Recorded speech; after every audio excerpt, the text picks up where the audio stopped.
বন্ধুরা, আজকে আমি তোমাদেরকে শেয়ার করতে চলেছি সাবুর ফালুদা বা ফলদা রেসিপি। হ্যালো গাইস, আমি অম্বিকা মণ্ডল। নতুন একটা ব্লগ ভিডিওতে সবাইকে স্বাগত জানাই। তোমরা যে যেখান থেকে এই ভিডিওটা দেখছো না কেন, ঈশ্বরের কৃপায় সবাই সুস্থ আছো, ভালো আছো। তো সাবুর ফলদা রেসিপি বানাতে বিভিন্ন রকমেরই ফল আর সাবু তো মাস্ট, আর লাগছে দুধ, আর লাগবে ড্রাই ফ্রুট। তো এখানে আমি বিভিন্ন রকমারি ফল নিয়েছি। দেখো, শসা, কালো আঙ্গুর, সাদা আঙ্গুর, খেজুর, আনার, আপেল, কাজু, আরও কিছু ড্রাই ফ্রুট আমি যুক্ত করেছি, আর কলা। তো এইগুলো আমার কাছে হাতের কাছে ছিল, আমি সেগুলো নিয়েছি। তো যে যেরকম ফল পাবে সেরকম বানাতে পারো, কোনো সমস্যা নেই। তো এই ফলগুলোকে আমি যতটা পেরেছি কুচি করে নিয়েছি। আর একটা কথা বলতে ভুলে গেছি, সাবুটাকে সেদ্ধ করে নিতে হবে।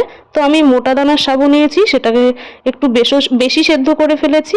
তো সেদ্ধ করার পরে জল ঝরিয়ে নিতে হবে। তো এখানে দেখো, ঘন করে দুধ জাল দিয়েছি আগে থেকেই। তো দুধ ঠান্ডা করে নিতে হবে, না হলে কিন্তু ফালুদা রেসিপি ভালো লাগবে না। তো আমার কাছে ফ্রিজ নেই, তো আমি আগে থেকে ঠান্ডা করেছি। আর যাদের কাছে ফ্রিজ রয়েছে তারা একটু ফ্রিজে রেখে দিয়ে ঠান্ডা দুধ ব্যবহার করবে, বেশি স্বাদ লাগবে খেতে।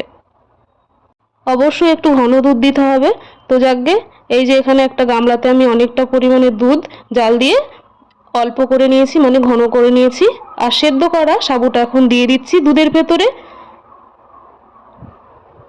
হ্যাঁ বন্ধুরা, একটা কথা বলে দিই, ফলে নিজস্ব মিষ্টতা রয়েছে, যার জন্য আমি এখানে মিষ্টি ব্যবহার সেই রকমভাবে করিনি। শুধু ব্যালেন্স রাখার জন্য একটু মধু ব্যবহার করেছি। চিনি খাই না, তার জন্য মধু দিয়েছি।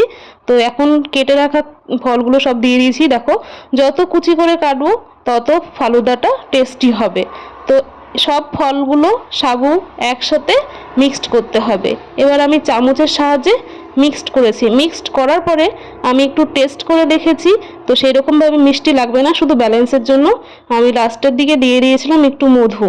তো এখানে আরেকটু দুধ হলে ভালো হতো, দুধটা ভীষণ গাঢ় হয়ে গেছিলো। তো কোনো ব্যাপার না, আমার কাছে যতটা ছিল আমি ততটা দিয়ে ব্যবহার করেছি। তো এই রেসিপিটা যারা উপবাস করবে সেদিনকে ট্রাই অবশ্যই করবে, যেমন একাদশী, পূর্ণিমা, অমাবস্যা, বিভিন্ন উপবাসের দিনকে এই রেসিপিটা একবার ট্রাই করতেই পারো।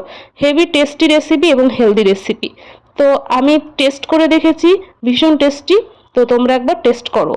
তো যাকে, ভিডিওটা যদি ভালো লাগে লাইক, কমেন্ট, শেয়ার করে একটু পাশে থাকবে, তাহলে আমি নিত্য নতুন ভিডিও দিতে উৎসাহিত হব। তো দেখো, এখানে আমার মাখা কমপ্লিট, ঠিক আছে। তো সব শেষে দেখো, আমি এখন মিক্সড করলাম একটু মধু। চেক করে দেখলাম মিষ্টিটা একটু দিলে বেশি ভালো লাগবে, তার জন্য সামান্য পরিমাণে মধু অ্যাড করে দিয়েছি। মধুটা দিয়ে আবারও মিক্সড করে নিয়েছি। তো তোমাদের কেমন লাগলো অবশ্যই কমেন্ট করে আমাকে জানাবে। বন্ধুরা, সাবু কিন্তু আমাদের শরীরের পক্ষে অনেক উপকারী। উপবাসের দিনকে আমাদের পেট ঠান্ডা করতে ভীষণ সহায়তা করে। তাছাড়াও সাবুতে রয়েছে ক্যালসিয়াম।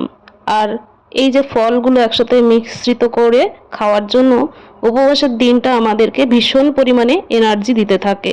তো যাকে, অনেক উপদেশ দিয়ে ফেলেছি। তো আজকে এই পর্যন্ত। সবাই সুস্থ থেকো, ভালো থেকো। নেক্সট কোনো ভিডিওতে আবার দেখা হচ্ছে। টাটা।